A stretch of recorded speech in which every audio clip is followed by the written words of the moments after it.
Hey guys, what is happening? Long time no see. So I thought about in today's video we could talk about something a little bit differently, which is laziness in Canada versus the UK.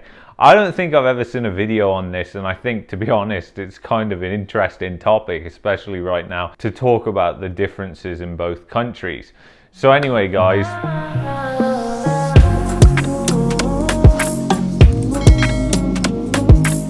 alright guys, welcome back. So basically, I wanted to talk about Canada and the UK, how they differ in terms of laziness. For starters, when I came to Canada, I kind of found it really weird, you could say, because you would go to like banks and stuff and they would have drive-throughs and everything was literally drive-through this, drive-through that. And there was significantly more larger people, shall we say, than say back in the UK. However, what I've seen is changes in both countries, and it's quite obvious to me now that one country is going downhill and the other country is getting better. And it's weird at the same time, but I think it's something that hasn't been talked about much. The thing is, here in Canada, what surprised me the most was when I was working in downtown Toronto. I was constantly in and out of these big buildings, and I can remember it vividly, like the first couple of times, because I love walking. Like, walking is one of my favorite things to do. It's great aerobic exercise. It helps me think, come up with ideas, helps me just straighten my mind out, and it's always been like that for the past as long as I can remember it. And the thing is, when I was in Toronto, like, I used to walk. We were on the 25th floor in our condo, and I used to walk up all the stairs, up and down every single day. And I would see nobody on those stairs. And quite frankly, I don't even think a lot of people knew that if you took the stairs, the one stairwell down, you would eventually get to the fourth floor, and then you had to actually change stairwells on the fourth floor to actually get out of the building.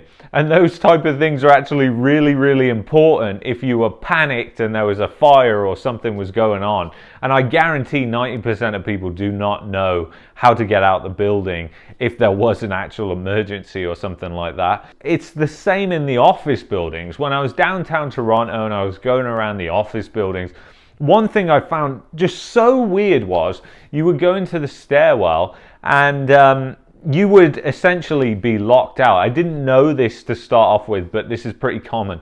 So I'd go into the stairwell from the lobby floor or the first floor or whatever. I forget, because the UK, I think I don't know. It's like ground, first, second, whereas here it's like first, second. I don't know. But anyway, I would go up, I would walk up to like the 7th floor or whatever, or even if it was on the 2nd floor, because I was just like, I'm not going to take the lift or the elevator up to just go 3 floors. And I get there and you need a key card to get out of the stairwell. And I was like, oh no. And I'd have to come all the way back down, take the elevator, and then go to that floor. And I was just like, why do they do it that way? It's almost like made to be lazy in a certain extent. And it was like that in a lot of buildings.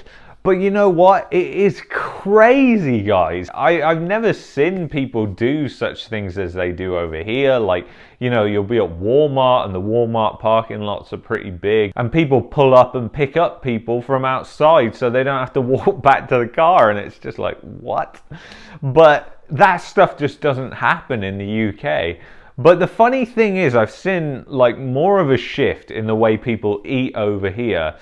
And I think more in the UK, it's going towards that fast food. Like, it was starting when I left the UK, actually, that the fast food industry was just booming there. It's not like here. Like, you go to McDonald's here, it's not going to be packed out. Like, you go to a McDonald's in the UK, it's going to be absolutely packed out. The drive-thru is going to be busy as heck. You'll probably just park the car, go inside, and people everywhere.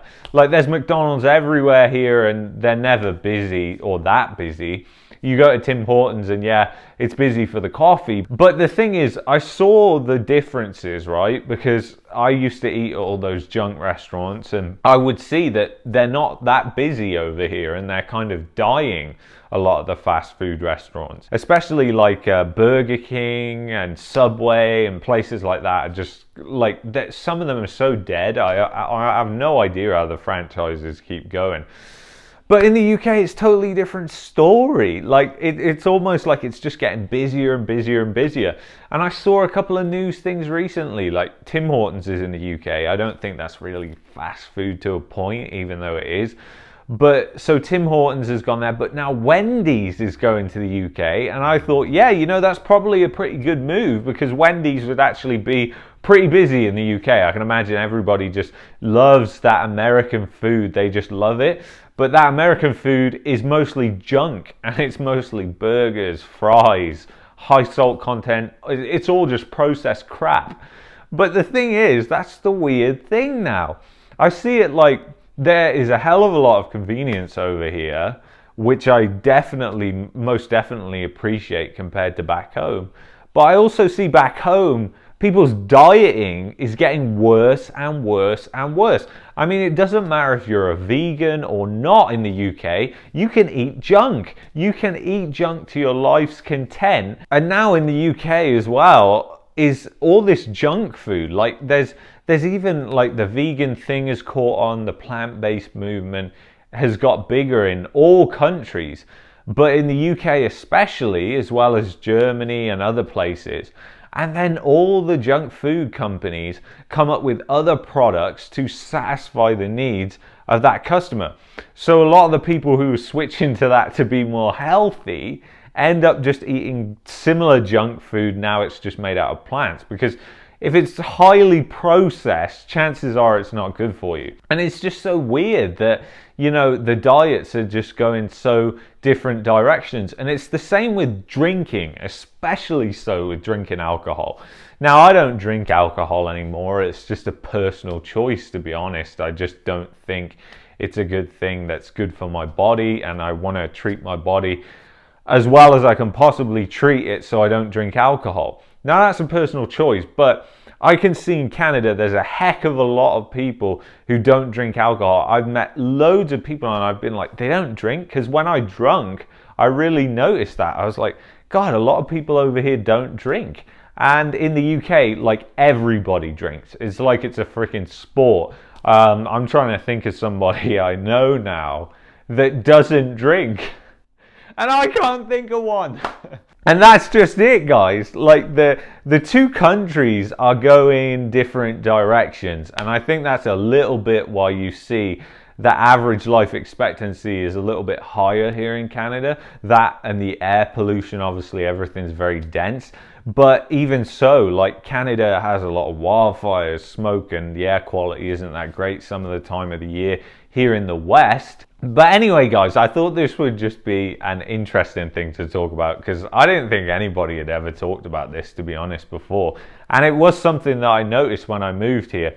And, you know, it's similar, but even more extreme if you go down to the States in terms of people.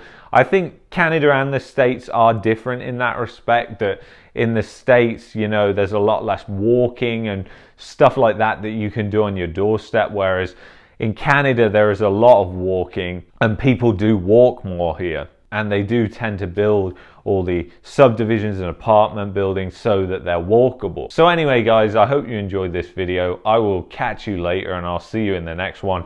Peace and love. Bye-bye.